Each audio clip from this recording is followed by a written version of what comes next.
Hello, everybody. My name is Asher, your host for the Revenue Journey podcast, where we interview and grab unique perspectives from amazing individuals doing technology sales within the APAC region. Welcome to season 2 of this podcast. If you're already in technology sales today, I hope this podcast gives you more insights into the technology sales landscape in APAC. However, if you're not in technology sales today and you're considering making a leap into this exciting career, tuning into a podcast like this could really help you.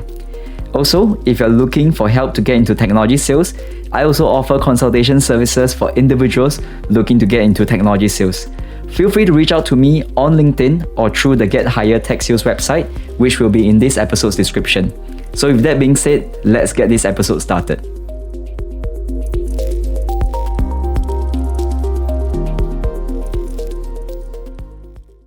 Hello, Mai. Welcome to the Revenue Journey podcast. Now, firstly, thank you for being a guest on this show today.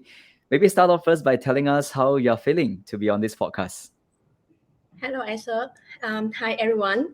I am Mai from CleverTap. Thank you for having me on your podcast series, and I'm looking forward to our chat today. I'm really excited now. Yes, same. I'm really excited as well. And of course, Mai, you're Vietnamese, so thank you really so much for coming on this podcast and talking about a topic that many of our listeners are interested. Now, for our listeners who do not know, Mai is actually from CleverTap, same as a previous guest we had on, Jasril. And Mai, actually, you just hit 3 years with CleverTap recently. So tell us a little bit about how that feels. Yeah, it's really an awesome feeling. I mean, like it's remind me from the day one at CleverTap, and I cannot believe that like time flies so fast, and it's already like 2 years here. 2 years here. Yeah, I feel it's really awesome to be to stay long in one company. Yeah. Yeah, and thanks so much for sharing. I think as the title suggests, right, Mai, you had your fair share of selling to customers in Vietnam and other ASEAN countries. But maybe you can start off by sharing your own journey on how you got into sales in the first place. We'd love to hear more about that. Okay, thanks for your question. I actually I have always wanted to become a lawyer when I were in high school. Because I think it will be very like intellectually challenging, and I can help our people make a difference in their life. So, however, like my mind changed when it came to my last year in high school. I remember someone told me that like sales will play a very important role in every business, whether you are in organization or in this society. If like whether you are an investor, a founder, or finance person, it will come to you sooner or later. You want to learn how to sell to boost your business. That's why I start to believe this is gonna be a foundation, and I want to start my career with sales first. And my first job was an AE at a local tech company. I did a full funnel by myself back then, and I got my first sale in month 3 at that company. Nice. Well, I mean, that's something that we will definitely talk about, especially selling in Vietnam later on. But before we go into the topic, let's really quickly help us refresh our memory about CleverTap. Maybe tell us what kind of solution or service CleverTap sells. CleverTap is a retention platform, and our goal is for brands to build their relationship with their customer. This is the platform combine audience analytics, deep segmentation, multiple channel engagement, product recommendation, all in one platform. Understood. And thanks so much for sharing. Okay, Mai, and of course, right now we want to go into the main topic of the day, which is essentially selling to Vietnam, how to get started. So maybe give us a quick overview of Vietnam as a market. How's the market there in terms of selling software? And what's the opportunity like? Feel free to share what you know. Yeah, thanks. Thanks for your question. I think like to have the audience understand a little bit about Vietnam potential. Vietnam has Vietnam has 90 million of population, and it's probably the second biggest market in Southeast Asia, just after Indonesia. The second is like the internet penetration is getting higher and higher every day.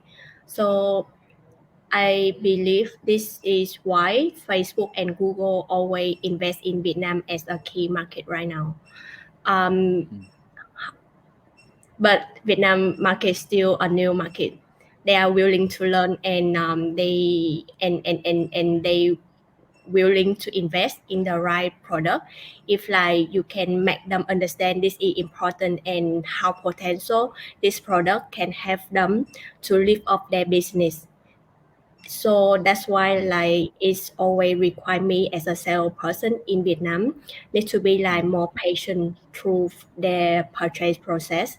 I think like in mm, different market they already know why they need to invest in a certain software product, but here like you need to come into the picture, let them know how and why they need to start with or why they need to pick up this software product, and how potential it can bring in how potential mm, it can bring in the value to their business in the near future.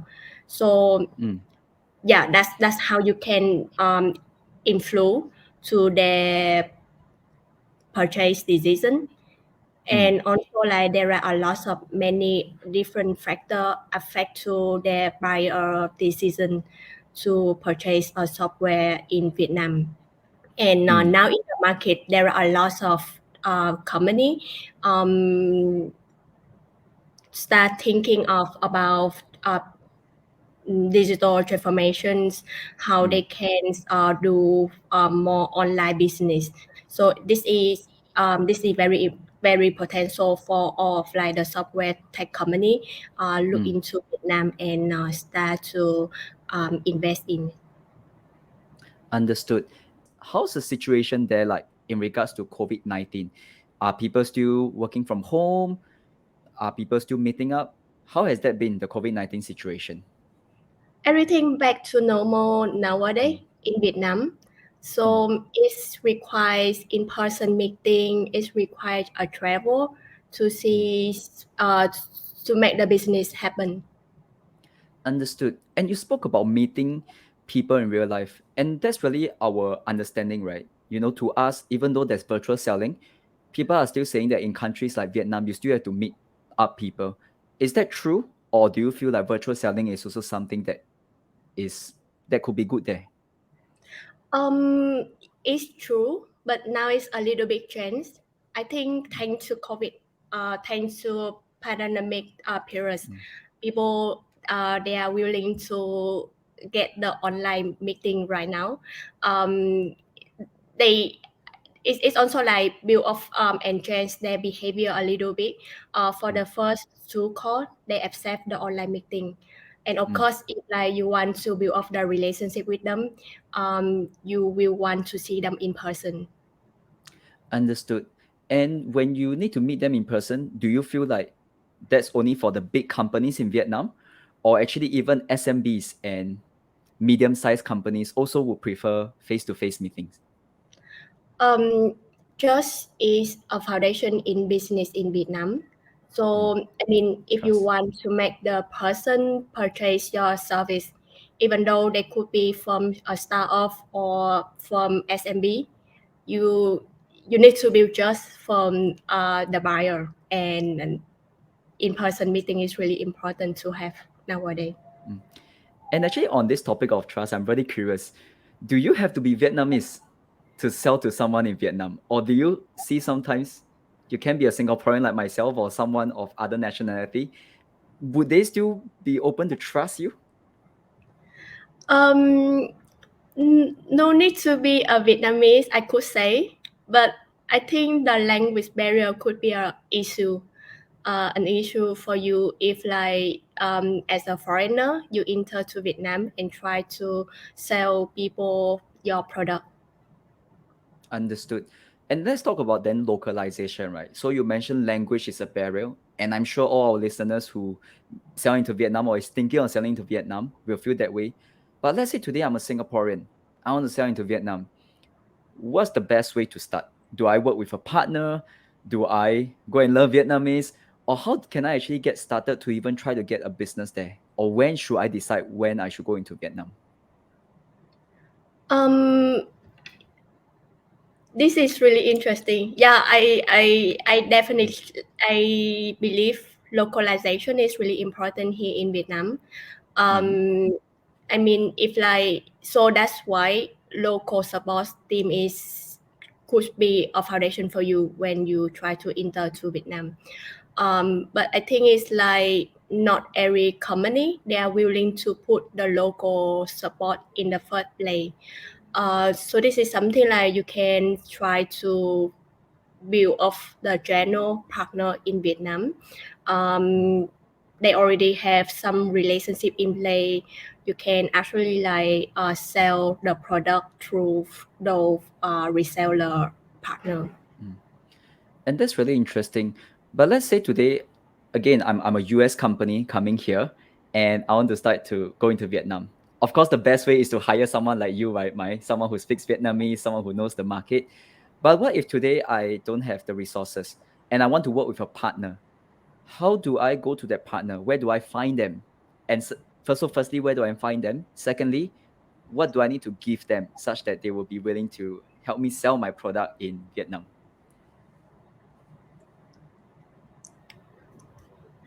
Um, I think you need to like we first of all I think like we need to define who is your ICP, ideal prospect customer, right?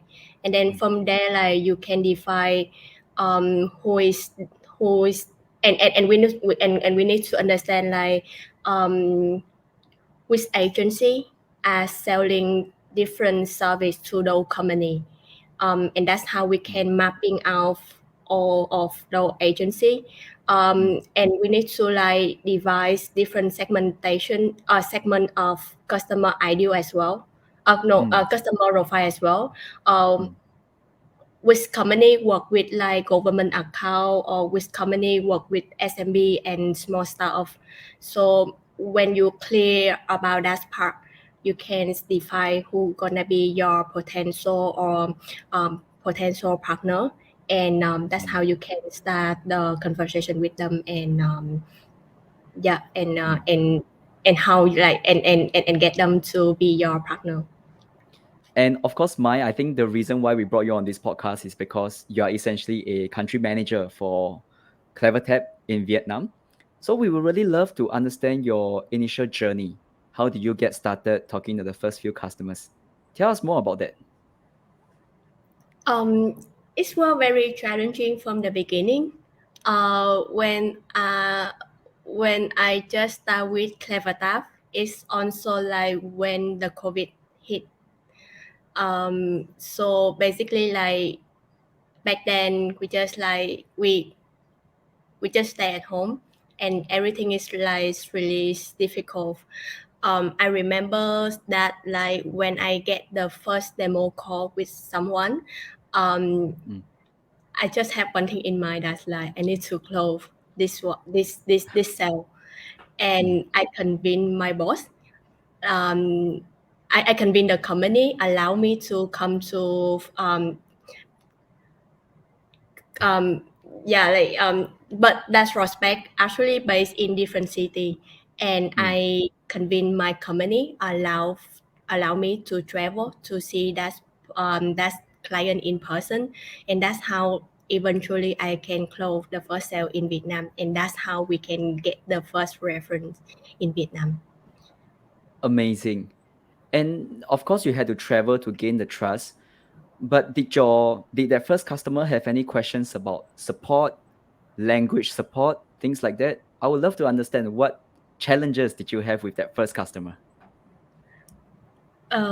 Yeah, so that's why like I need to convince them, and and I actually need to place as a rule as customer success back then as well, to make them believe that like the onboarding process gonna be easy for them, and Mm, I like we need to make them feel comfortable with the language barrier and everything. So that's how like we can gain trust, and that's how we can convince them to go with us at that time.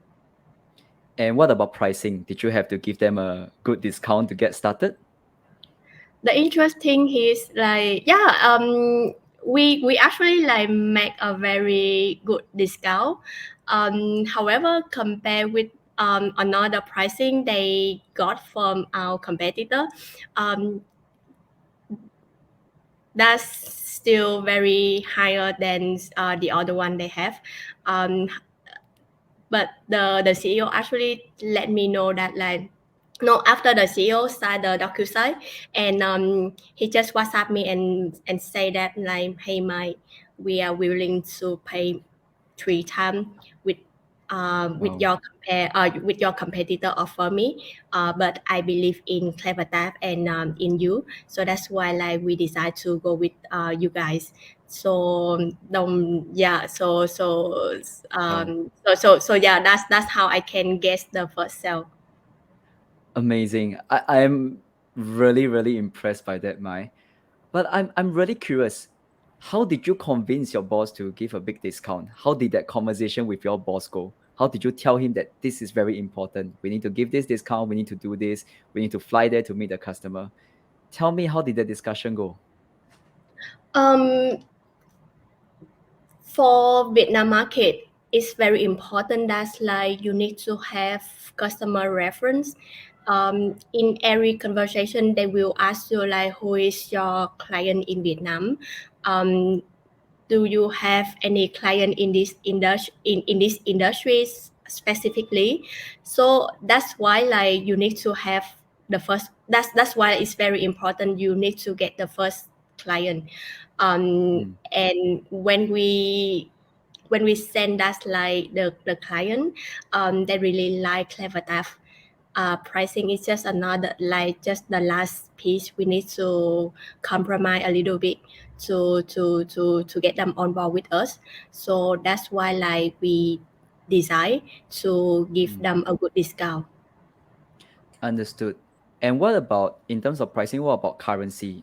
Did they have to buy in USD, or did you have to convert to a local currency for them to buy the product? Um, it's not different. The quotation can be in USD or in Vietnamese. Mm. Okay, understood. And so that is you, right? I mean, you speak Vietnamese, you're Vietnam. But if today you had to give as advice to someone new who is not Vietnamese, what do you think is something this person should know about before they even think about going to Vietnam?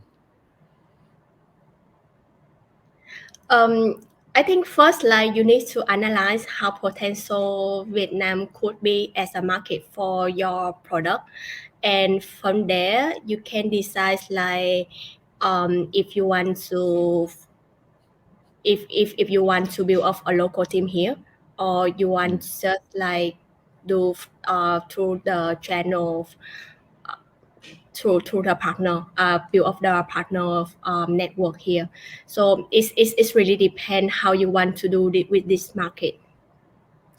understood. And maybe you can share a little bit about your own journey moving forward. I know you may not want to share all your strategy, but now that you have had your first few customers in Vietnam, it seems like you're having some success.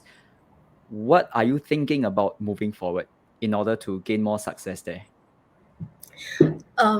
Yeah, I think today CleverTap have a very good position in every industry. We have good name like from banking, from fintech, from OTT or e-commerce. We have all of the good name like of, so that's why Mm, not only me but all the my colleagues, my boss really believe in Vietnam market. And I think we not just only want to expand the, yeah, definitely like we want to expand our market share here. And mm. I think and I think like there's a very potential revenue coming up from Vietnam market as well. Amazing. And I'm really curious, right? So, I mean, you sold to Vietnam, but let's dive deeper. Do you think there's a difference between selling to SMB, selling to mid market accounts, and selling to enterprise? Do you see any differences? Let's dive into that. Mm, interesting. Mm, Yeah, definitely. There's very different between selling to the SMB or the big enterprise in Vietnam. Because of course, like bigger company, it will gonna involve different department, different influencer, and different decision maker. So we really need to understand their organization, who's who gonna be your campaign, who gonna be your influencer, and who will be the one make decisions. um, so that's how we can have good strategies for different account, and that's how we can win over that account.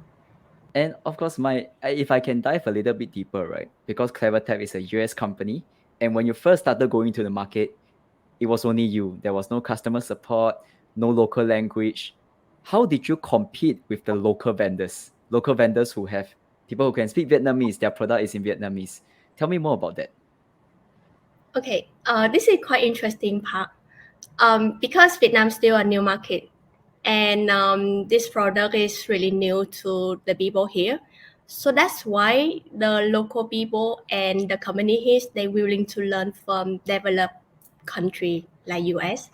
Mm, So that's why they have a certain trust for foreigner company like CleverTap. When we coming in, we position ourselves as the leader, and and then like they can see how potential they can learn from us as a foreigner company, and also like they understand that like a product like CleverTap is already ready to serve 10,000 clients mm. in the world right now. So that's why they believe in the product, and they believe that it's easier for them to it's yeah it's still like one of their consideration to buy to buy a product like CleverTap compared with local option. Interesting.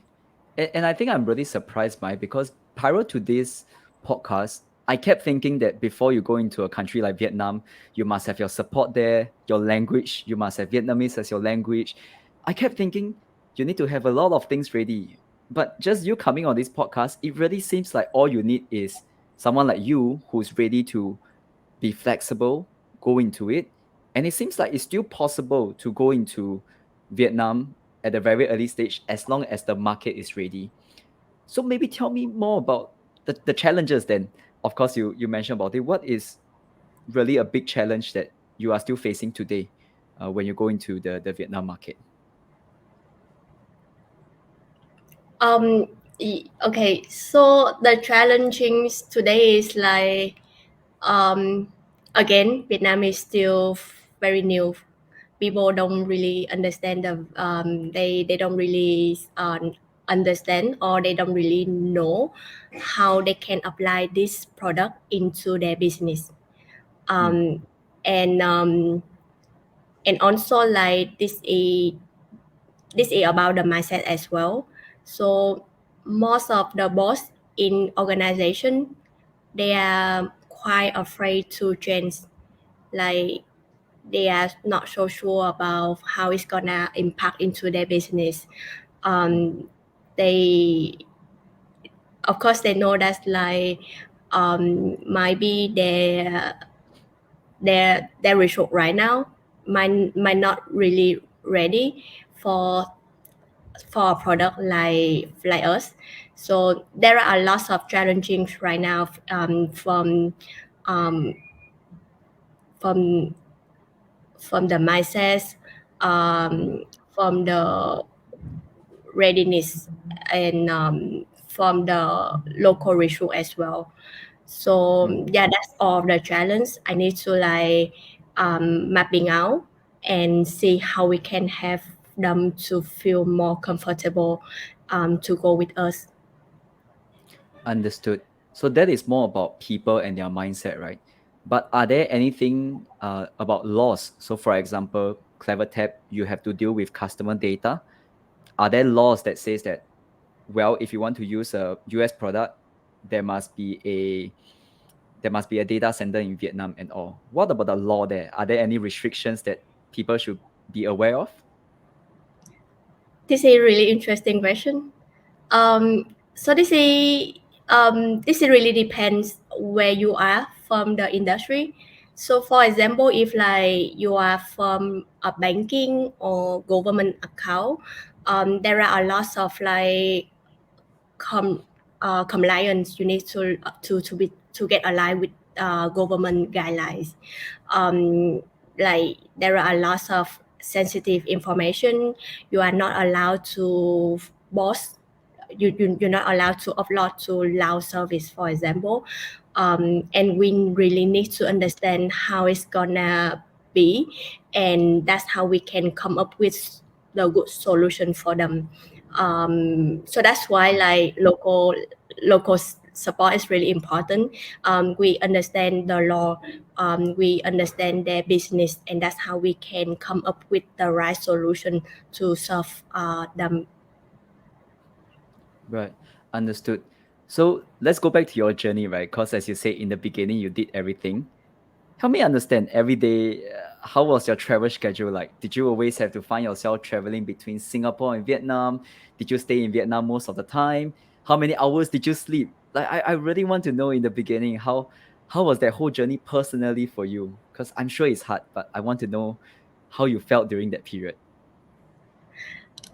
It changed a little bit since last year, where everything back to normal, and it's allowed travel as well, and it's required travel as well. So that's why like right now I actually only need to spend 10 minutes for packing before every trip. Wow. And I think it's I get used to that. Um, I need to travel between Hanoi and Ho Chi Minh City. I'm actually based in Ho Chi Minh City, and we have a lot of potential opportunity from Hanoi. So that's why it's required me travel between Hanoi and Ho Chi Minh City. And also I cover Thailand as well. So that's why sometimes it's also require me to travel to Bangkok. Mm, okay. And what about your own, I guess your own personal life? Did you have days where you didn't have enough sleep? Did you have days you feel like giving up and it's a bit hard? And what kept you going? I'm just really curious on that. Um, yeah, of course. Sometimes I actually like always lack of sleep. That's why I spend most of my weekend to catch up with some small rest and yeah and all. Um, but giving up is not in my definition, Oh, because personally I really want to win, and I really um, I really want to win. So that's why like I'm not really allowed myself to step back. It's just something like I need to learn how to balance between work and personal life right now. mm, understood.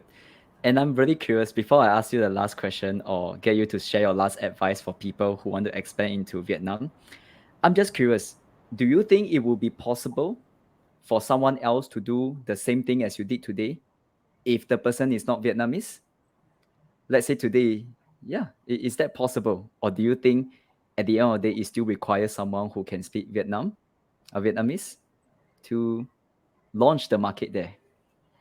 Yeah, I think it's still possible, because it's just like how you need to find the right approach into the market. Um, I I think you don't need to be a Vietnamese. It's just like you need to find the right partner who can get you into um, who can who can get you to open more door. I think that's still durable for a foreigner to enter to Vietnam. Understood. And I think that definitely gives a lot of our listeners hope because if you do not know, we actually have a lot of listeners who are SDRs or AEs, and they are not Vietnamese, but they have to sell to Vietnam because that's part of their territory. So it's really encouraging that you are saying this. I have one last question, and I would love to hear your thoughts. I know today we talk a lot about Vietnam and selling there, but what is one last thing you would say to someone who is selling into Vietnam or is thinking to sell into Vietnam? Could you summarize again for us what you would say to this person?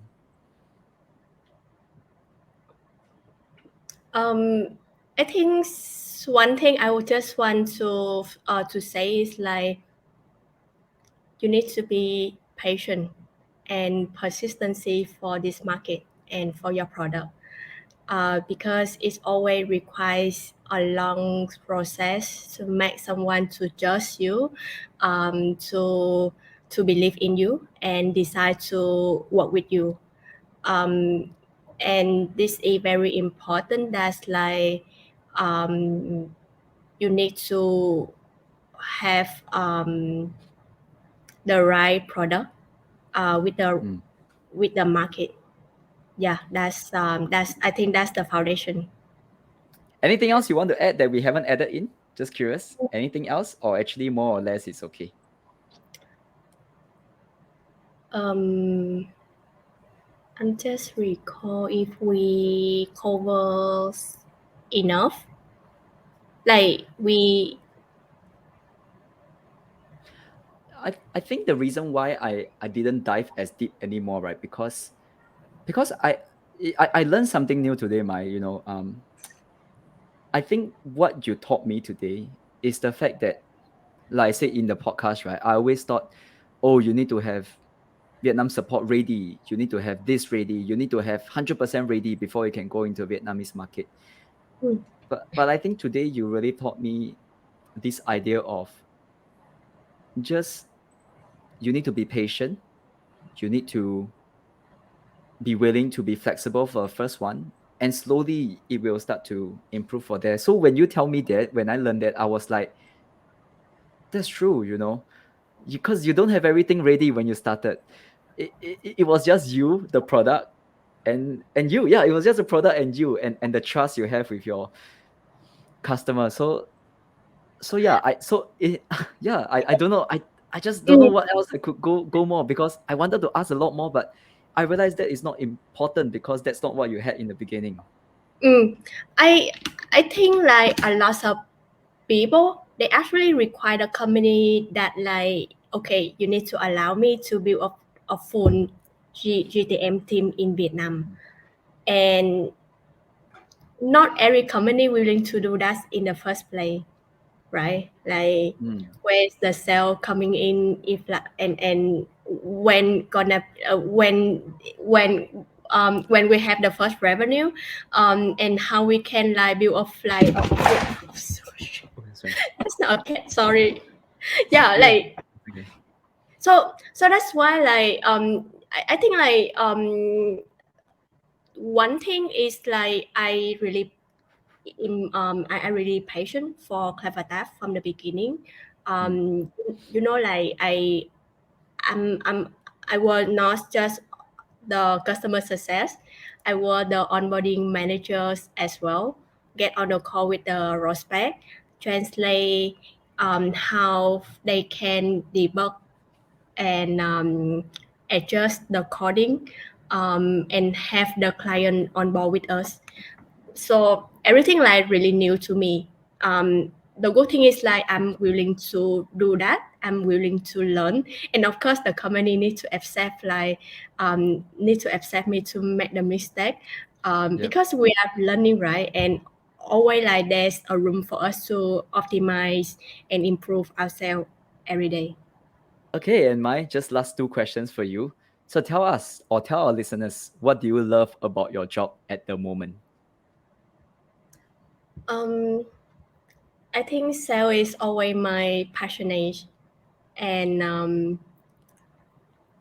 I think I have a right product with the right market and with the right people. Just now, like I need to be like double down on my job and and make it and make sure that everything gonna be very success for us right now. And so, Mai, we have a last question for you. So we know you love your work, we know you love your job, but outside of work, in your personal life, what motivates you to work so hard? What gets you out of bed every day? Um,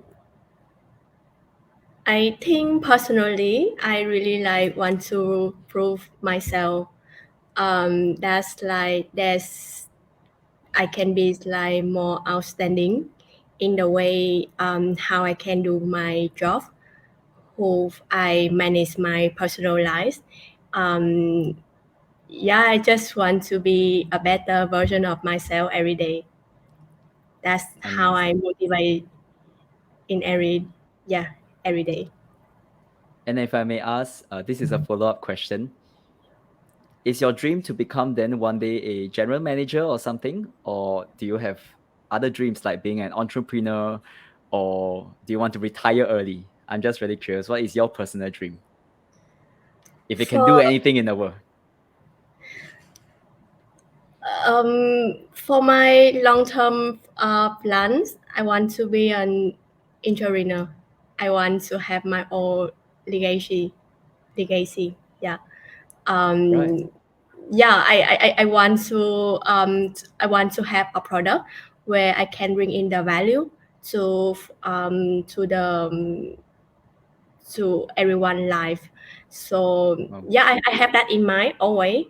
Just like I just need to wait for the right time and get the right partner to start with. Understood, understood. And thanks for sharing that, Mai. We really appreciate it. And of course, with that, we have actually come to the end of the podcast, unfortunately. So that's the end of our podcast. But Mai, for people who are interested in talking to you or asking you for advice, where is the best place they can reach you? Um, I'm really active on LinkedIn, so everyone can connect with me over LinkedIn. Okay, definitely. We will put your LinkedIn URL in this episode's description. And of course, thank you to everybody for tuning in. Now, if you would like this episode with me and Mai, please make sure to hit the subscribe button, connect with Mai and follow her. And yeah, feel free to connect with me as well and suggest to me any topics you may have. Now, as always, we are really excited for the next one. And for now, everybody, take care, stay safe, and have a great revenue journey. All right, Mai, say bye to our listeners. Thank you, Asos, and hope everyone enjoy our recording. Okay, thank you, everybody. Take care.